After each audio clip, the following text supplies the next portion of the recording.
Hello, beautiful people, and welcome to Searching for Dragons. I'm Snappy, and I'm joined as always by my co-host and good friend Graham. How's it going, Graham?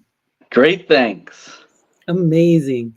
And today we're going to be talking about your latest poetry release, which is called Hiraeth. Or how do you Yes, pronounce this? Hiraeth, or Hiraeth. he writes. Okay. For the Hiraeth. non, you can't roll the R. So It's tell a us Welsh, about this. Yeah, tell us about this. What's going on? so it's a Welsh word. For those not familiar, and it doesn't really have a direct translation, but it sort of loosely translates as like a homesickness tinged with grief or sadness over the lost or departed. It's like a mix of longing, yearning, nostalgia, and like an earnest desire for the Wales of the past. A desire for something that isn't there anymore, that once was. And it's a bit more than nostalgia, it's again, there's a bit of a grief tied into it and a whole amalgam of emotions sort of compiled into one that I thought it's a beautiful word and I've always loved it. And I thought it really adequately summarized how I was feeling at the time of writing this collection. Very interesting. That sounds so powerful. Nostalgia can be such an incredibly intense emotion, especially like you're saying, if it's combined with this grief and the remembrance of something lost, right? Like when you think about things like culture, right? And you think about language, when a community's language dies, a whole perspective is lost. An entire way of seeing the world is lost.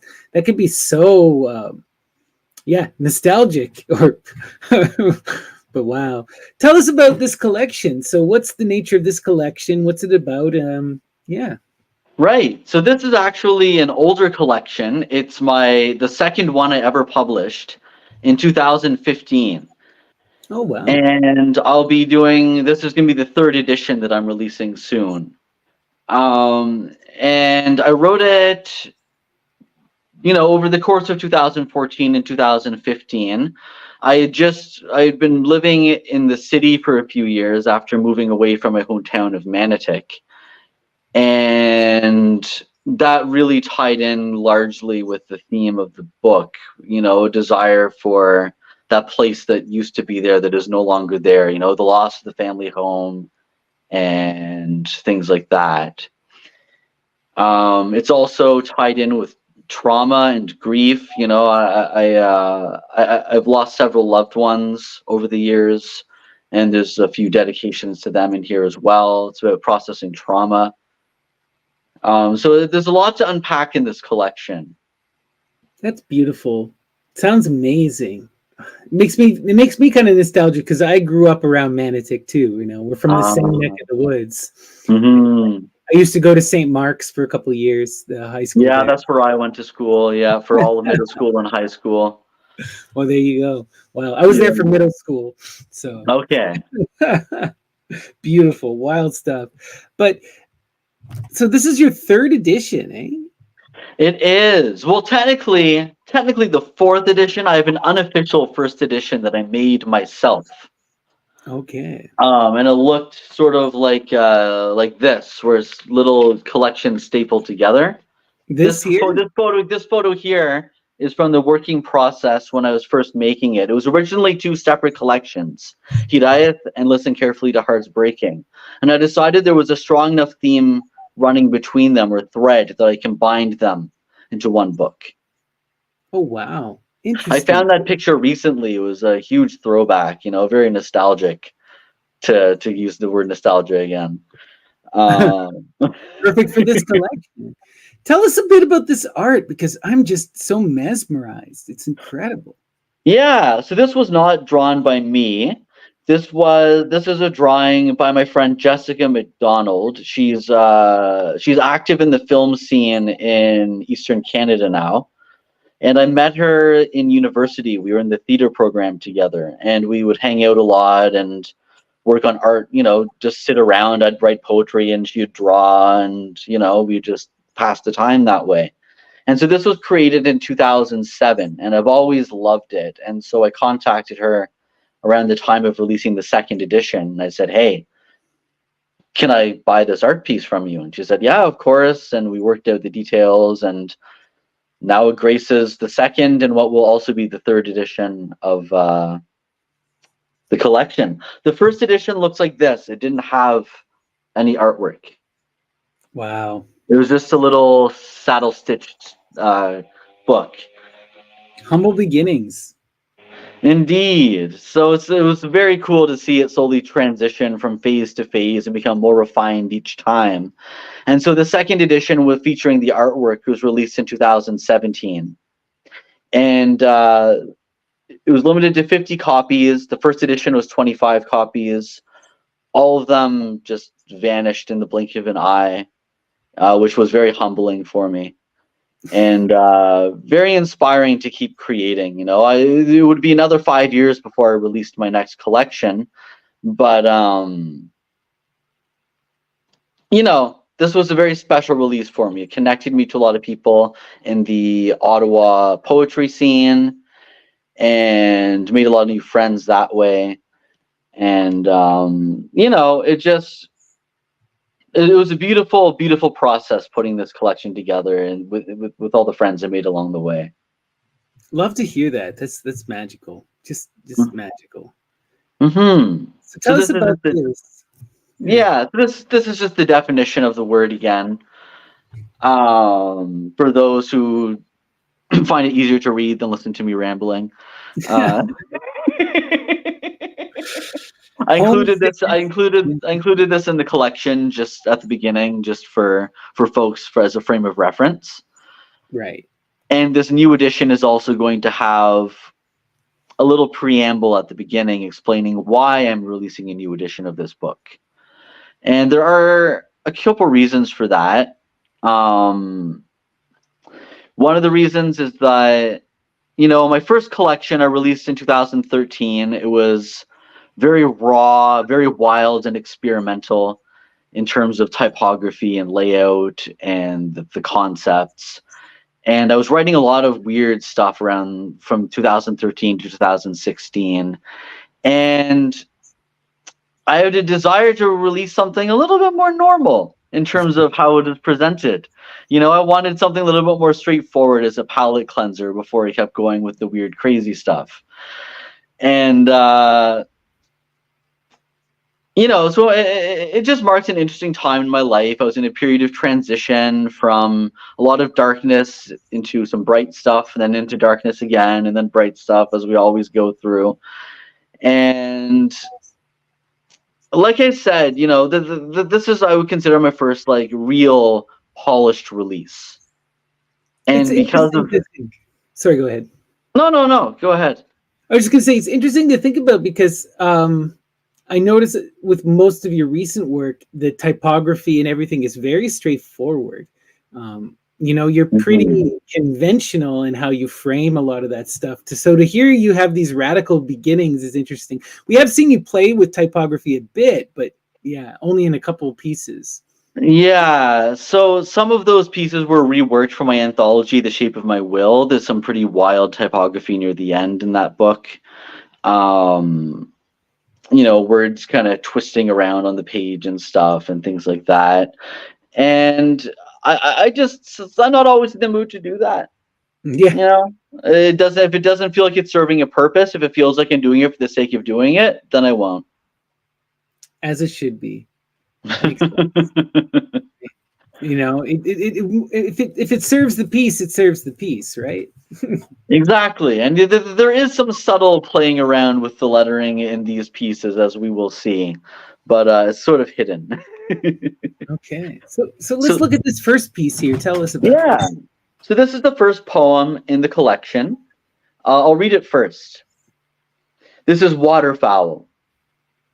A raft of ducks paddle close to shore. They have lived here for decades. Our constant feeding has starved them of the need to fly away.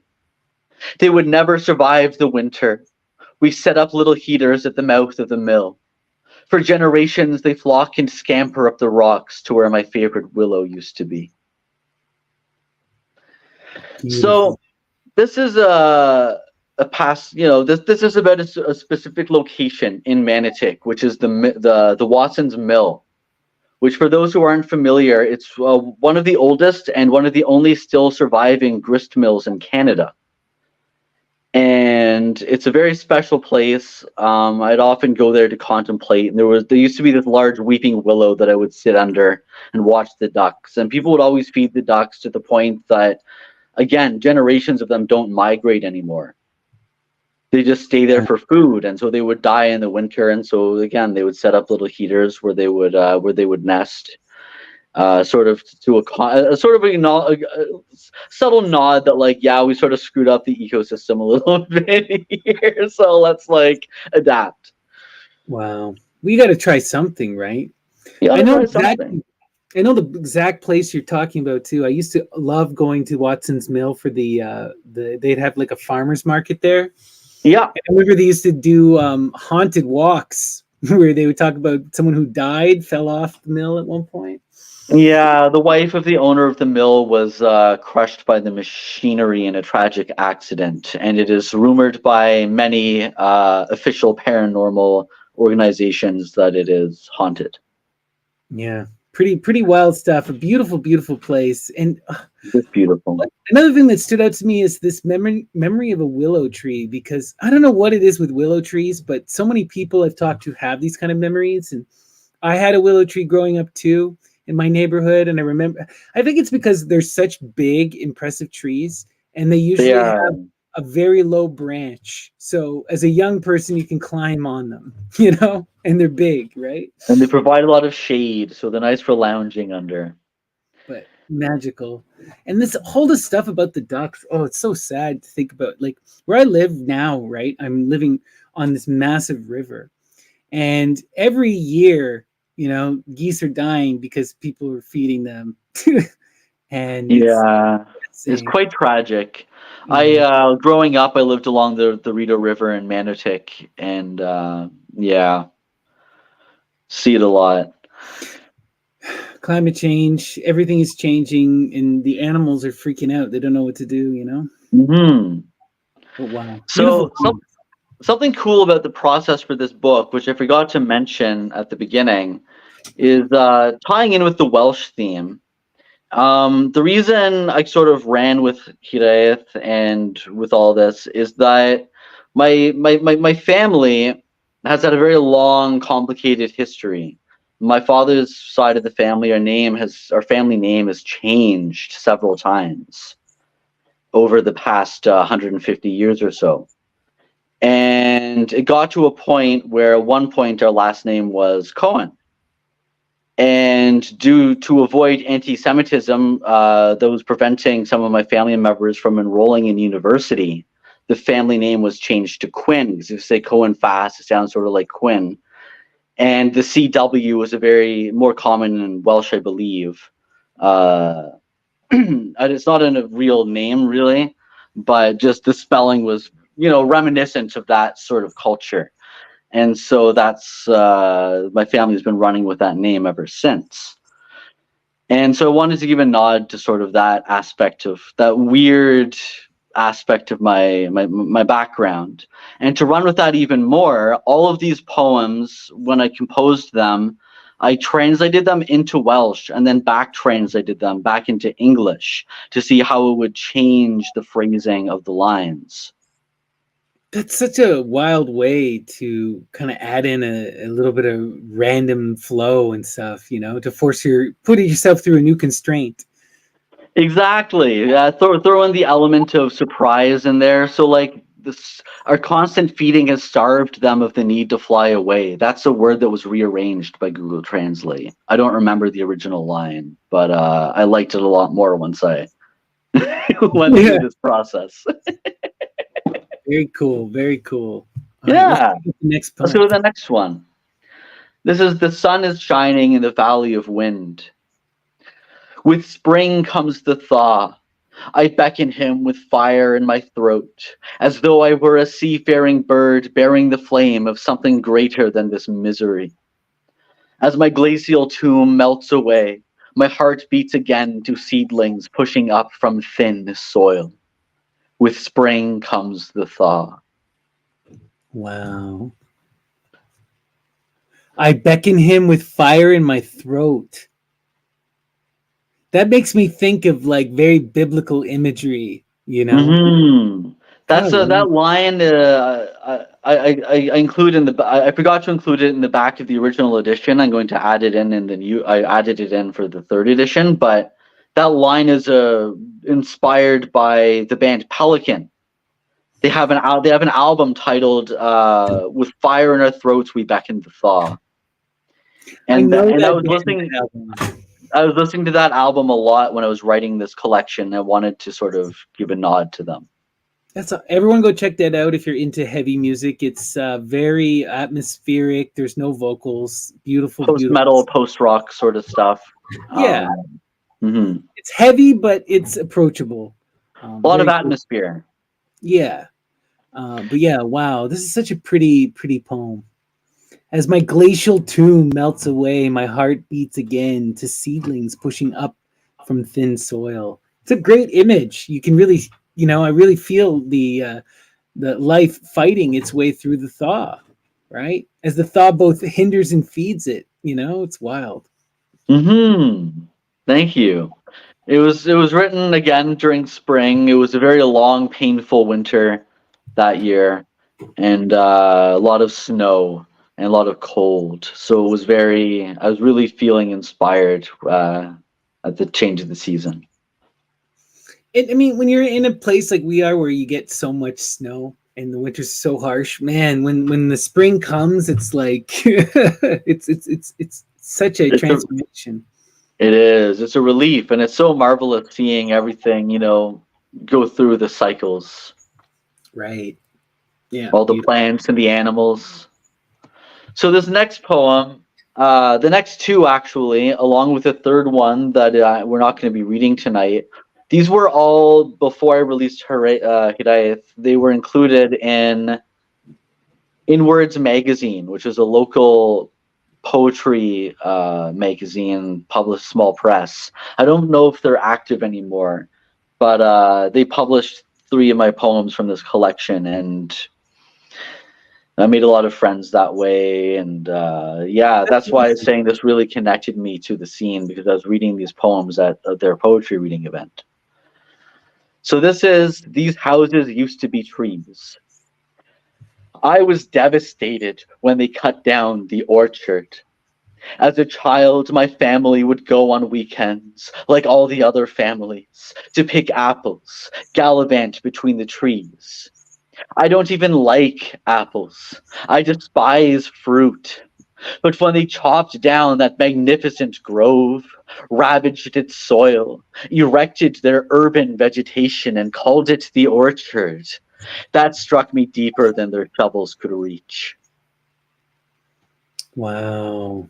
So this is about urban encroachment. Over the years of growing up in Manotick, I watched it expand quite rapidly as the city marched ever forward into the country. When I was growing up, people called our town Manahick because it was the last sort of known point before like Osgood, Metcalfe, Greeley, Cars, all those other, further distant regions. And we didn't even amalgam into the city of Ottawa until 2007. Right. So that's when a lot of this urban development really picked up. And there used to be a marvelous orchard. And again, we'd always go there, and they chopped it all down and they put up a housing development and called it the orchard. Not a single tree is left. Disgusting. The irony just, yeah, it's revolting. And Wow.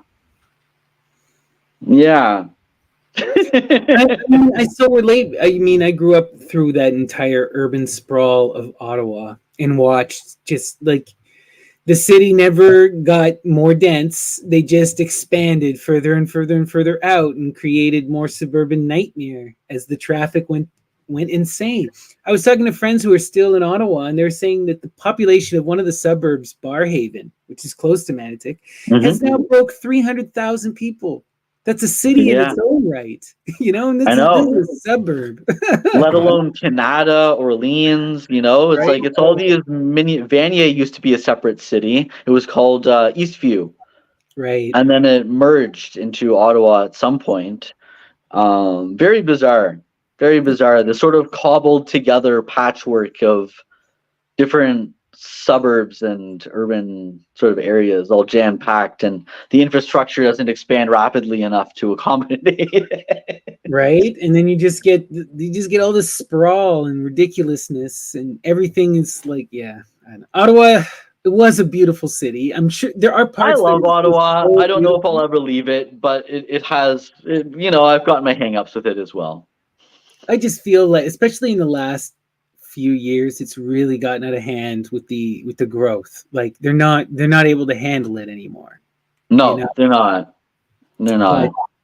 but going back to your poem here, I really just this it resonates deeply thinking about this idea of the woods too and the loss of trees and stuff. I remember growing up, there was a woods near my house, and I would go walk in it every single day. And then just one day I showed up, and half of it was gone overnight, and it was all set to be clear cut. And it's just like it's so and that was like a for me it was a sacred. I always do this. I have a place here I'll go where I have felt a deep connection to the woods, and I love to go hiking, and I'll find places where I can go and meditate, and that will be my sacred grove. It's that place of wildness that I can go in just to be in the wildness, right? It's a Mm-hmm. pristine piece of nature that's meant to be kept pristine, but they've never been kept pristine. The world has always encroached. Ugh.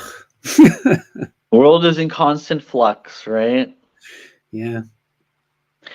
Yeah, it's so true though. It's important to have a special place like that, I think, but it's also important to recognize that the only permanence is impermanence, and spaces. A lot of this collection is about how changes spaces change or disappear over time.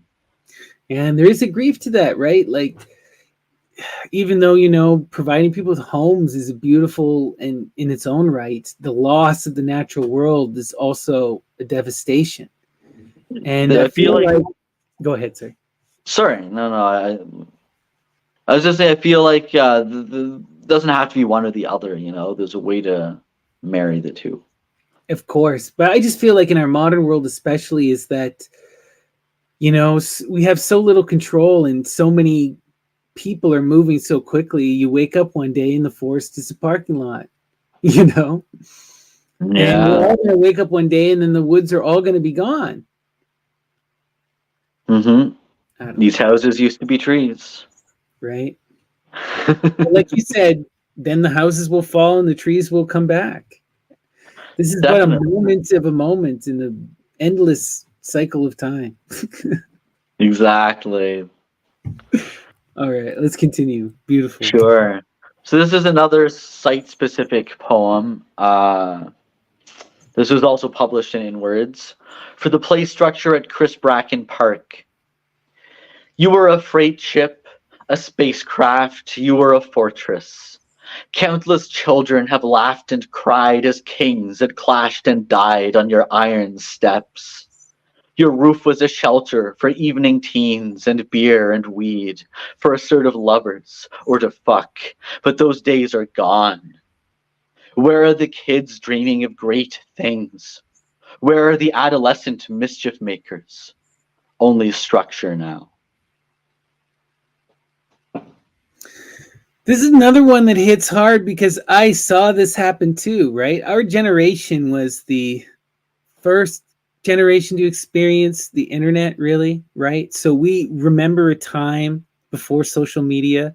We existed as social media was becoming a thing, when before technology was like the most ever present thing in our lives, like you had to go outside and play. And I just think about that. Like I was walking around my brother's neighborhood in Ottawa a couple of years ago, and there's a massive park. No one is in it. It's an empty play structure. And I think back to my youth where we would hang out all the time, you know? Yeah. Parks used to be full. There's so many parks in Manitic, and they would all be full of kids playing, regardless of what time of day it was. And now, like, sparse. It's empty, also desolate. partially with cops. I remember as kids, the police would always come and harass the kids, the teenagers. Kids can Oh never hang yeah, out anywhere. You know, 8 o'clock yeah. comes around, it's go home. Especially if you're up to a little bit of mischief. No, that's true. That's true. There's always But mischief. even then, even if you weren't, they were still like, "Why are you at a park?" It's like because I want to hang out. Is Exactly. that a That's what I mean. problem? Like, Is I there an feel age this. restriction to have fun? Exactly. I feel such a problem in our society is that we don't make space for youth. And then we wonder when we get upset when they freak out or act out. And it's like, well, there's no place for them to be. Like, It's true. There aren't really, like recreation centers, and those aren't really well funded, and there isn't really, there are activities, but they're very specific for specific age groups and specific times of day, and there isn't really a place for youth to just go and hang out.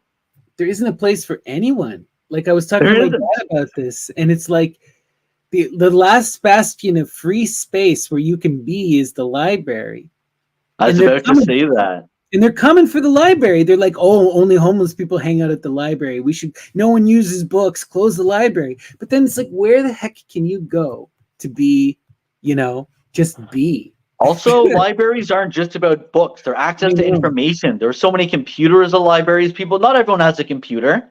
right? I know people that don't have computers. They have to go to the library to use it. I know. Why It's are you such a taking that away necessary. from them? It's ridiculous. It's It ridiculous. is.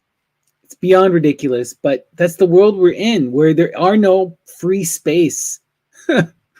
Everything is like you have to pay money to exist. Yep.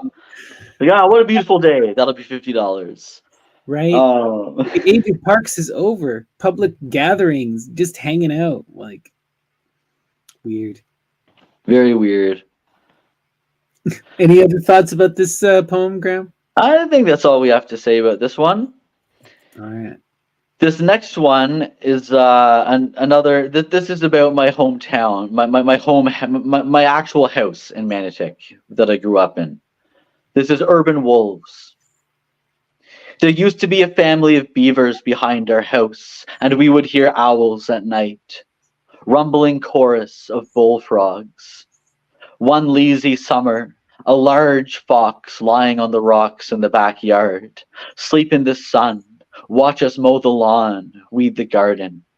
We can't see their footprints. We don't listen to their songs, replaced by construction rigs, asphalt, chain link fencing. So again, this is about urban encroachment, sort of removing the environment from the environment.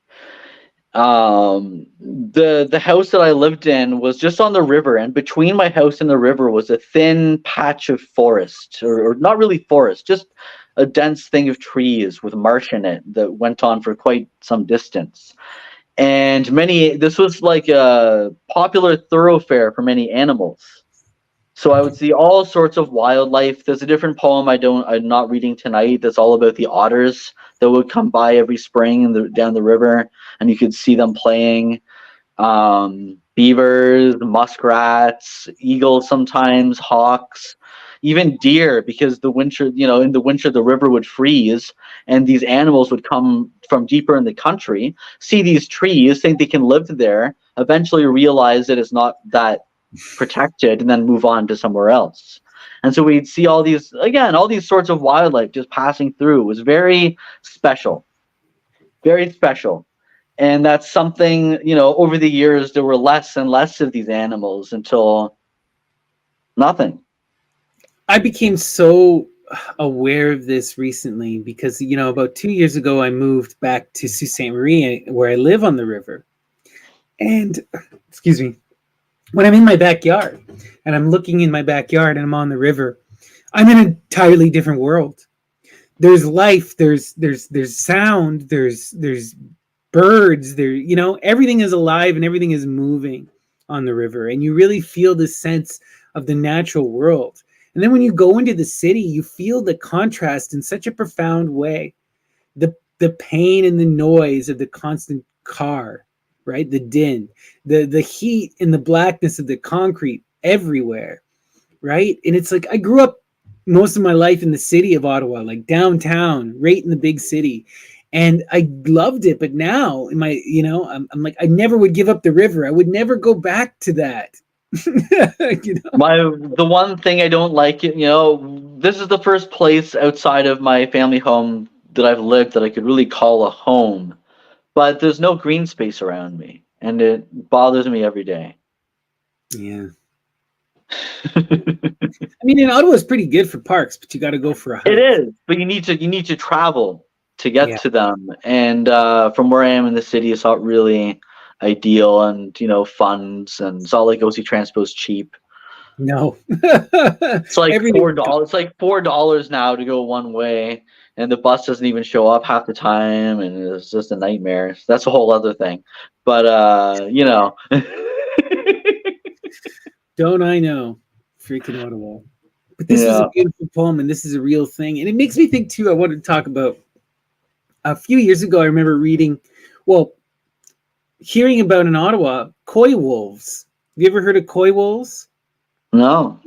So this is an adaptation that has happened because of urban encroachment and urbanization, where coyotes and wolves have been interbreeding and creating a new subspecies called the coy wolf. Oh, I've heard of that. I didn't know that was the name for them. Yeah. So what happens now is that these coy wolves are largely independent, and they have incredibly large areas that they will hunt in, and they will go and hunt inside the city, but then live in the woods outside the city. So you have all these coy wolves in the city, and people don't even know, and they're like picking up like small animals and stuff. But nature finds a way to adapt, right? Where it's like, we're not even going to have wolves and coyotes anymore. We're going to have some kind of hybrid. That has developed a way to handle urbanization. It's crazy. Well, look at crows. I watched a beautiful TED Talk, and they were explaining that, I can't remember the distance, but crows don't. It's unusual to see a crow further than a specific distance from a human settlement. And that's because they've adapted to feeding off of our waste. Right. And not just our waste, but like they've adapted to urban environment, They recognize that we are a free food source in many ways. And you'll see videos on YouTube of like crows dropping shells into the road, and the cars run them over, and then the birds fly down and pick the insides out of them after the shell's been cracked open. It's very fascinating how much nature will survive. Finds a way. Nature always finds a way, and new things change. I was also reading about with climate change so rapidly happening. I was reading this thing where new spiders, new bugs are starting to appear across North America as the climate changes. Things that we're not even fully aware of, things that are coming up from south, or things that have evolved that haven't been fully documented. Like totally wild, But this is the reminder, our world is forever in flux. It's ever changing, and everything is in that constant state of adaptation. Everything. Everything. Let's keep going. So this is sort of the place marker for the second part of the book, which is listen carefully to hearts breaking. And now we shift a little bit from, the loss of place to the loss of people and the loss of a sense of self through trauma and grief. So this is the first poem in the second chapter. An ache for the distance. Our dendrites never touch, form a space we fill with sparks of life, trembling. They quiver on our breath. Short and sweet. And it can be read either way. It can be read as our dendrites form a space, never touch, we fill with sparks of life, trembling, they quiver on our breath. The way I did the formatting is it can be read either way. That's beautiful. I love that. And you really feel the sense of space. And it's sort of like the connection, connecting the words, arcing across that interstitial space like a synapse. Exactly. And dendrites, I'm thinking of trees and stuff, and how trees are interconnected through their root systems, right? And like limbs you never Hmm. touch. Wow. Definitely. And An Ache for the Distance is the name of an album by the band The Atlas Moth. It's really good, atmospheric. It's heavy, but there's lots of beautiful melody interwoven into it. And it's a great album. Check it out, people. Love it. This is a bit more of an intense one. Rape and Essence. Struggle to adapt beyond this suffering. Rough hands, piercing eyes, iron grating of the mouth. This is what the body remembers. Ooh. So I've experienced a lot of sexual trauma in my life at various periods, from childhood to adolescence to adulthood. And this is about struggling with PTSD, moving on, recognizing when the body is telling you that it needs something. If it's very often when people have trauma to feel like physical aspects of, when they're having flashbacks, there's a physiological component to it. Right. And it's like you're in that world again. You're in that moment. I'm not in the room anymore. I'm where I was 10 years ago when this person did this thing to me. And a lot of people don't realize that with trauma when people are being triggered. It's your brain actually switches from being active in its frontal cortex to its limbic system, which is survival mode. And a lot of trauma work and healing is about repairing the connection between your limbic brain and your frontal cortex, so that when you are triggered in a trauma response sort of moment, you can engage with your frontal cortex and use your coping mechanisms that you developed, hopefully, over time. Right. No, I've heard some wild stories. I remember in taking a psych course in university, and there was a case study on a patient who the crumpling of certain types of paper would send them into shock, like almost full on catatonic shock, right? And or you'll often hear about people from, who had fought in war, fireworks, any kind of explosion, loud noise, car backfires, I know people who have trauma when there was a certain song playing, they can't listen to that song anymore, or it triggers them. That happened to me. The album Fevers and Mirrors by Bright Eyes, very disturbing memory around that album, and I couldn't listen to it for years. And one day I said, fuck this, I'm tired of being a coward not listening to this music. And I bought the album, and I did my own self-exposure therapy, where I would gradually listen to more and more of the album, turn it off if I need to, until eventually I could listen to the whole thing. And now I listen to it almost every day again. It's one of my favorite albums. That's beautiful. Right? There is something to be said about that kind of exposure therapy and that kind of exposing the self. I think so much. You have to be in the right environment for it, and with the right people. Of course. But like so much of sacred theater that we see in like the ancient Greek tradition is it's exposure therapy. That's what the heart of tragedy is. It's about facing the difficult and the uncomfortable as a community, putting it on display and processing it. Exactly. And we need to have these communications, even though like this poem is so painful, but it's important to have these and to recognize, this kind of trauma and how it affects us. There's a beautiful book by Jane Goodall, Trauma and the Public Memory. And I haven't read it, but I want to buy it. And the whole concept is about how does non-traumatized society, how are they supposed to understand and accommodate those who have been traumatized? Wow. And what? I think about that so much in relation to COVID. I was talking to a good friend about this the other day, right? We have never mourned for the dead. We have never taken a proper account about all of the elderly, about all of the vulnerable who have been lost, and society's just going on. But there is a whole segment of our society that is obviously suffering trauma from this, and we're just ignoring it.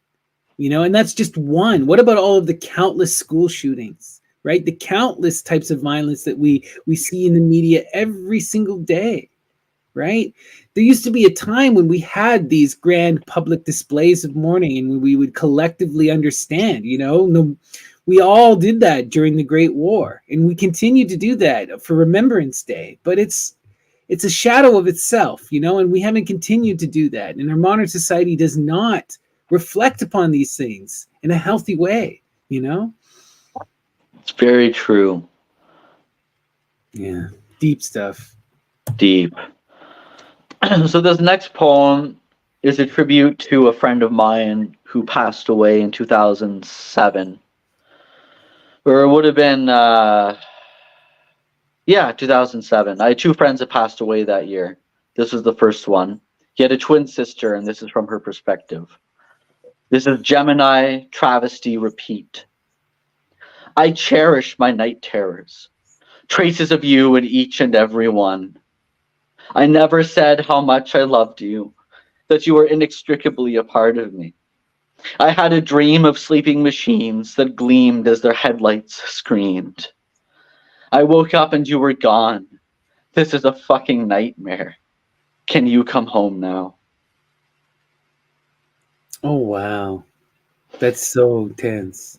So for a bit of context, there's a fair out in Metcalfe every year called the Metcalfe Fair. And I had a friend, Avery, and I hadn't spoken to him for a few years. He was getting help through the Back on Track program through CHIO.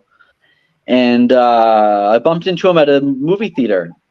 And he was like, holy shit, we haven't talked in like forever. You should come to the Metcalfe Fair with me this weekend. And we had a plan, we had a ride and everything. I bailed at the last minute because I wasn't feeling well. On their way back at about 2 o'clock in the morning, someone driving into Metcalfe, as they were leaving Metcalfe, this other person fell asleep while driving and crashed into them. And my friend died, and the other two people were hospitalized for quite some time. And never got to see him again, Oh. And so this is a loving tribute to him. And that's why I had a dream of sleeping machines that gleamed as their headlights screamed, Wow. Not even, yeah. And this person pleaded not guilty in court, and it was a huge ordeal for the family. And a lot of grief there. I still think of my friend a lot. He was a wonderful person. Left an impact on a lot of people's lives in a positive way. Powerful poem. And it's such an intense image because that could have been you with them too. It is. I try not to dwell on that, but I did at the time. I thought about that a lot, Wild. It's a fitting tribute, a beautiful poem. Your friend should be proud. Thank you. This next poem, just about the feeling of loss. The empty space. Notes reverberate, passionately amplified, before fading out. The rapid decay of your sweet voice has left me with the sound of loss. I wanted to use music to represent grief. The way that the notes, how they reverberate, they amplified, they fade out, the sound waves decay, become something new, and they're not there, and then it's gone. And so a little subtle note formatting wise, each of these stanzas is actually a haiku. I just changed the formatting of it. Oh, interesting. If you count the syllables, each one of them is a 5-7-5 syllable format, like the haiku. Beautiful. I really feel this one, that the place without sound is the empty space, and then what is there in the emptiness, right? It's just that loss, the perception of nothing, right? It's only contrast. It's such a intense and frightening. Makes me, one time I had this really profound meditation, and kind of dream too, where I left my body and I decided to fly out into space, and then I flew out into the black, into the infinite unknown, into the just where there was absolutely nothing. And then I was just lost. And it was such a terrifying, but also beautiful moment. It can be liberating. Right? It's wild to think about. Nothingness, is not inherently bad. It's the force from which all things come and the force to which all things return, Exactly. The great womb, that mother, The womb tomb, as I was talking to Gast about the other day on Instagram. Beautiful. So this last poem that we're going to be talking about. This is also the last poem in the collection. Let me see no more of this great fire, lest I die. Relief, release. We sparks falling slowly upward from Gavora's mouth seek out its guiding breath. Oh, poor sweet little flames, may your foreheads one day cease to crease. He has left us alone, but shafts of light sometimes grace the corner of our rooms. This fire has broken your vessel, let it mend. Oh wow, you're bringing in some Kabbalic stuff there. Yeah, you got the strength, God's fire, Gevura. Yeah, so this poem, that fraction of the poem was originally from an abandoned collection called Emanations, which is all focused on the Sephiroth and the Tree of Life. And I ended up casting it aside, but I really liked this one passage. So I included it in this new poem. I worked into something new. And, the way that the formatting is, the first stanza, the first line is the last line. You read it in reverse. Because they're falling upwards. Right? Beautiful. That's so cool. Yeah, just a little nod to the band Godspeed You Black Emperor. Their first album was titled He Has Left Us Alone, but Shafts of Light sometimes grace the corner of our rooms. I acknowledge that in the back of the book. Just such a profound title. Love it. I really love this final line here too, like the bottom of the page. This fire has broken your vessel, let it mend.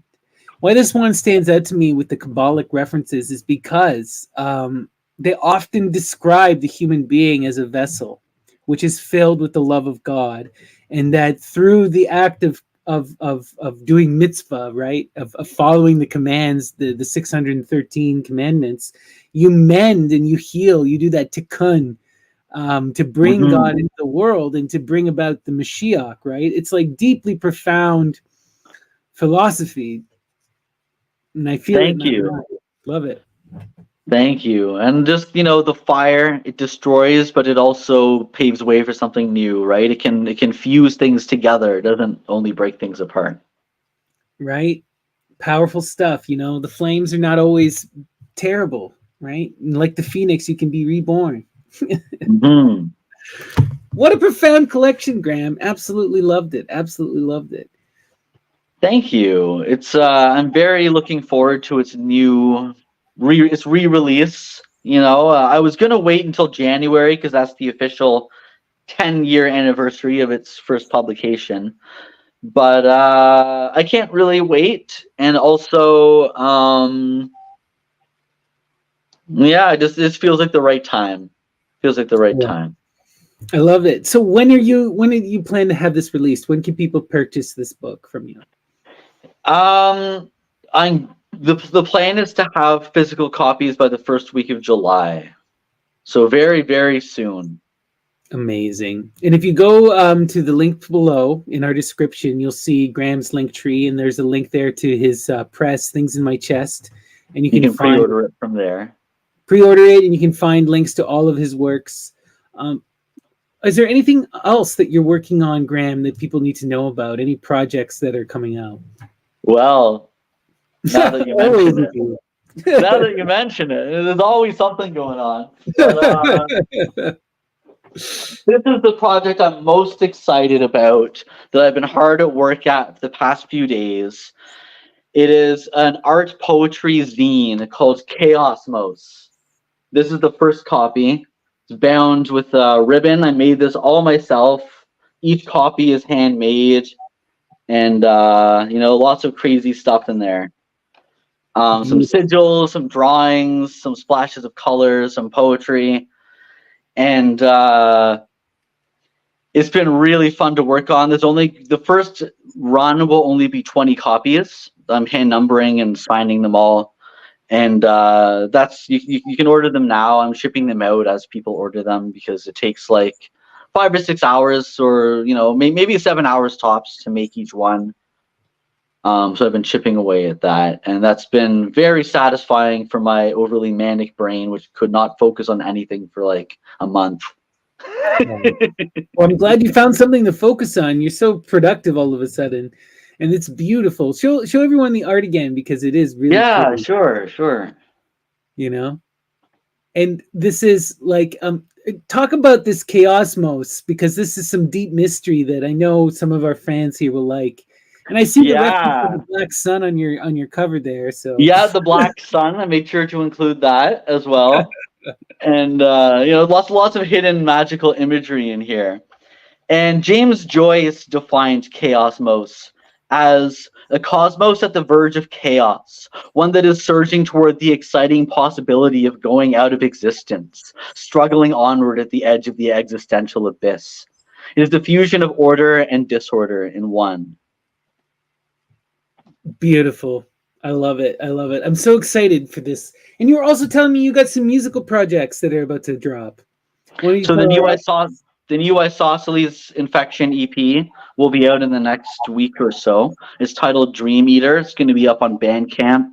I'll be posting the link in my link tree once it's out. And we're really excited for that. We expanded from a 2-piece into a 3-piece.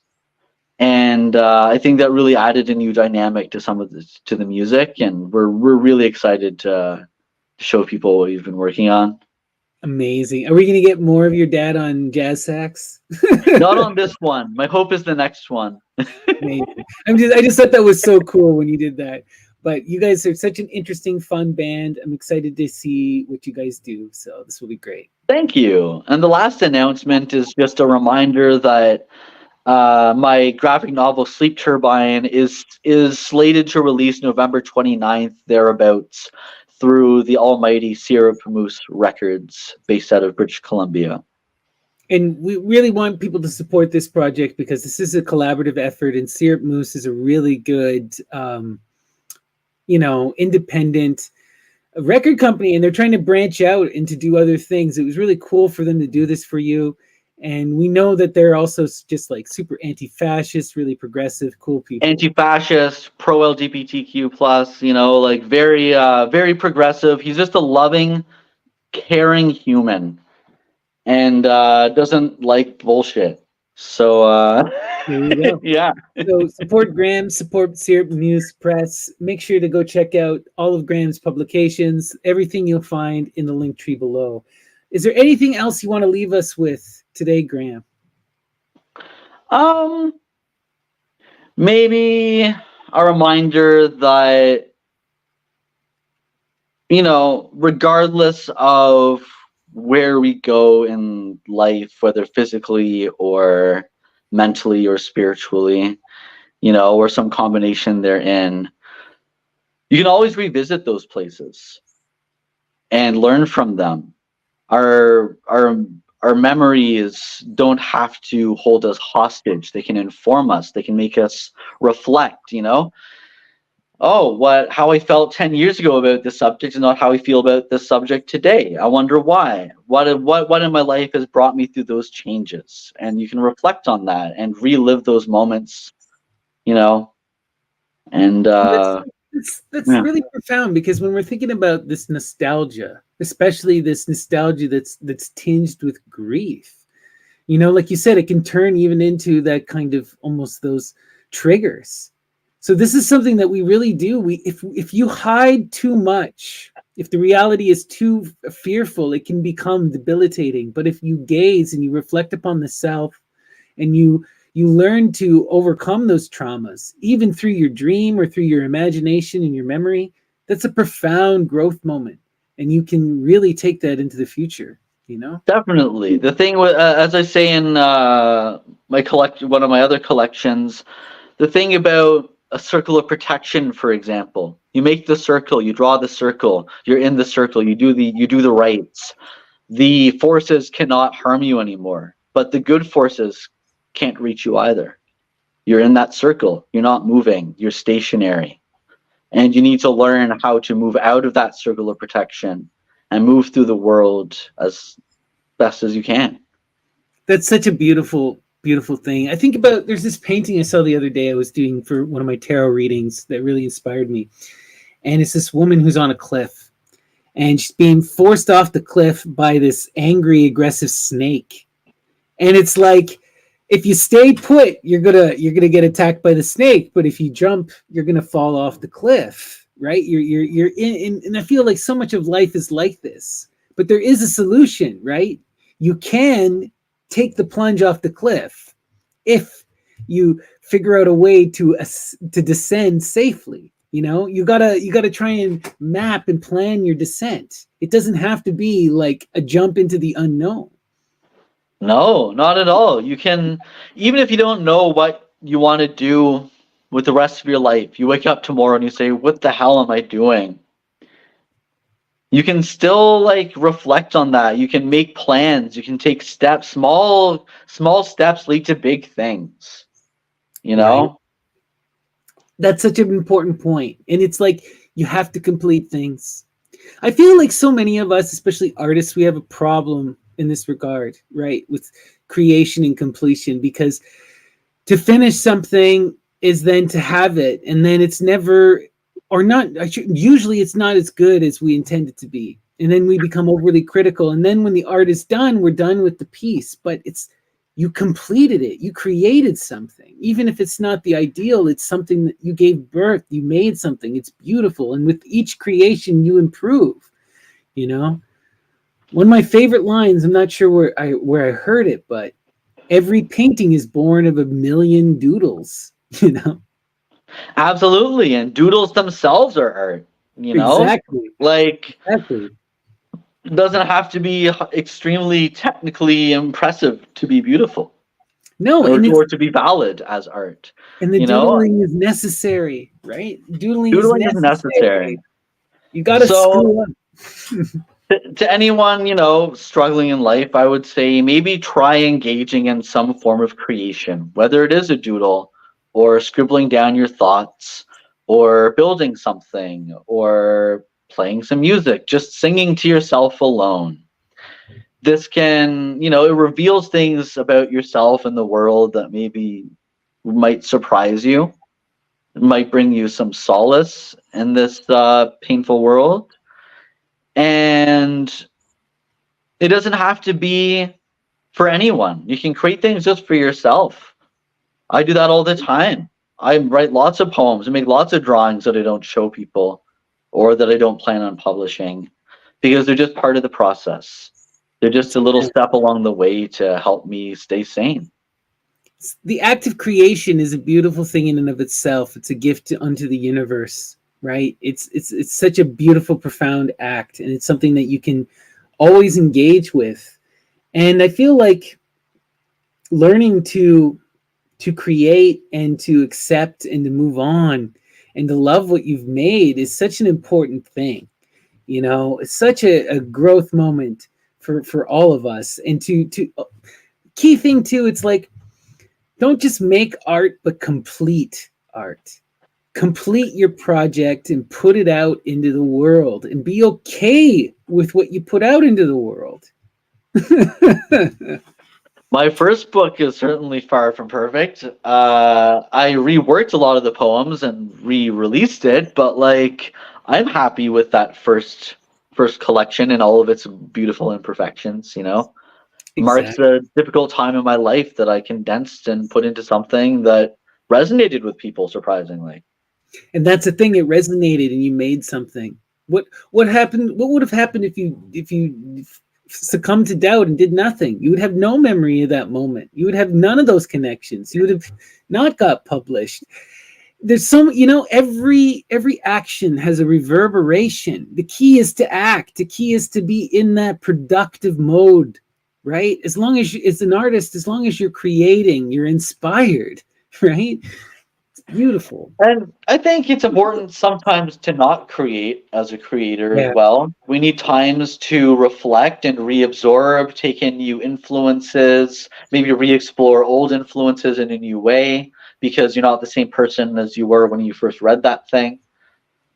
And that is part of the creative process, not creating. Yeah. And it's a matter of when you do feel the inspiration, take those reins and ride with it, and you'll be surprised at where it takes you.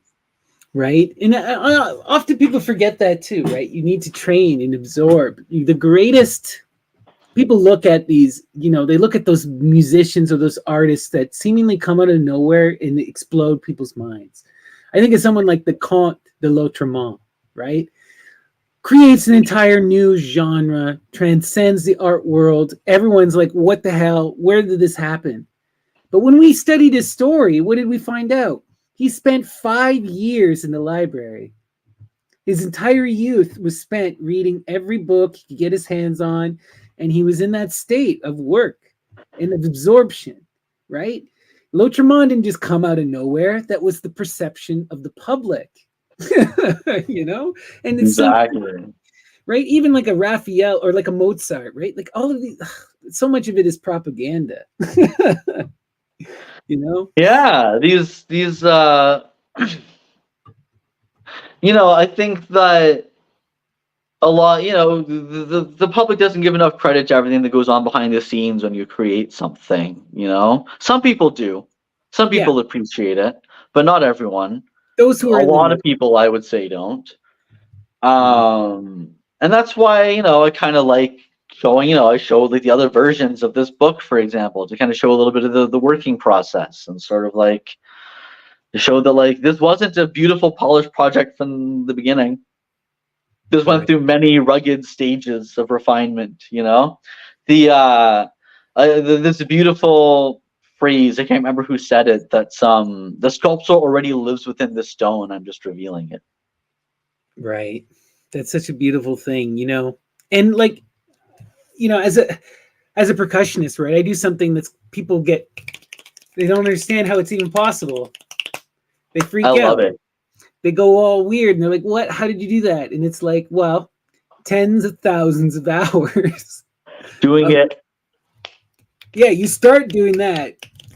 Slow, and then as you progress, as you become familiarized with the movements, you can speed it up. I did classical piano training for about 20 years, and very much a similar thing. Each piece, you start it note by note, and then by the end of it, you're composing, playing these flourishes of creation, and people go, "Wow, how did you do that?" It's like you didn't see how hard I worked at this. Right. And the best musicians, the best kind of creative people are the people who train and stay in that height of flow. Right. Like I saw one quote that really hit me hard was from Itzhak Perlman, arguably the greatest living violinist. And he said, if I don't practice for 1 day, I can hear it. If I don't practice for 2 days, my wife can hear it. If I don't practice for 3 days, the audience can hear it.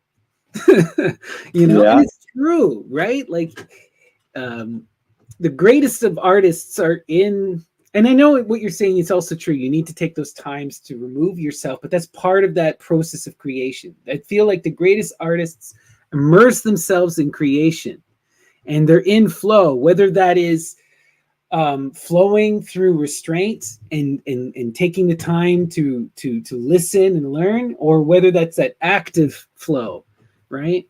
Dote and antidote. Definitely. Love it. We'll leave our audience with that. Get out and create something. Enjoy life. Definitely. All right. Thank you so much, Graham. This was so much fun. Everyone, please go and follow the links below to check out Graham's Linktree. Their work, Hiraeth, will be out at the end of the month, and you can pick it up at their website, Things in My Chest. So thank you, everyone. Peace and love. Take care.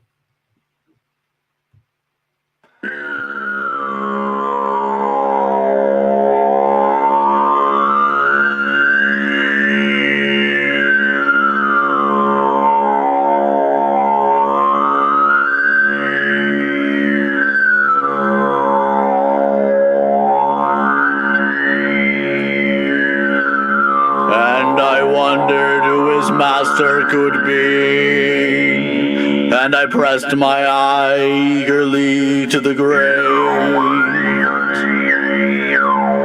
and I wondered who his master could be, and I pressed my eye eagerly to the grave, and I wondered who his master could be, and I pressed my eye eagerly to the grave, and I wondered who his master could be, and I pressed my eye eagerly to the grave, and I wondered who his master could be, and I pressed my eye eagerly to the grave. And I wondered who his master could be, and I pressed my eye